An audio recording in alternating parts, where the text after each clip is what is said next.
Alt kirpiyimə bir baxın. Görürsünüz nə qədər uzundur. Tuşda bir qat vurmuşam. Alt kirpiyə bir qat tuş vurmuşam. Görün nə qədər uzundur. Nə tökür. Yəni yaxşı tuş olmasaydı mütləq ki kirpiyim indiyə qədər qalmazdı. Hətta əvvəlkindən daha çoxalıb kirpiklərim. Üst kirpiyə 2 qat çəkmişəm. 3 qat, 4 qat çəkəndə sanki taxma kirpik kimi olur. Ona görə də dekorativ kosmetikanı ən keyfiyyətlisini sınayın.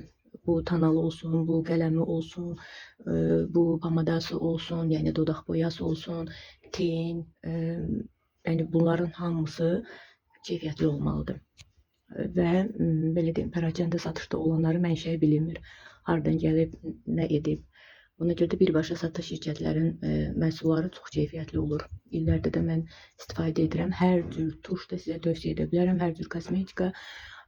Sırf sizə uyacaq. Yəni hər kəsə hər pomada uymur, istəyir ən keyfiyyətli olsun. Tuş seçimi, tərkibi keyfiyyətli ola bilər, amma sizin kirpiyinizə getməyə bilər.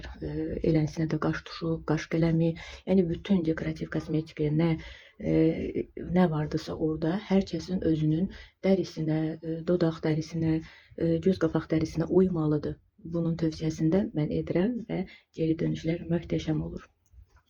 Mütləq bizim qidalandıran tuşlarımızı sınayın. Baxın, nə yaxılır, görürsünüz, nə tökülür, nə belə çopur-çopurdur, dən durubdur. Bu mən vurduğum zevandan suya davamlıdır. Suya davamlı olmayanlar da vardır. Suya davamlına biraz yumaq xüsusi vasitələr tələb edir. Misillər sular, onlar da sizə məsləhət görür. Mən onlardan çıxardıram ya da arqan yağı ilə. Belə.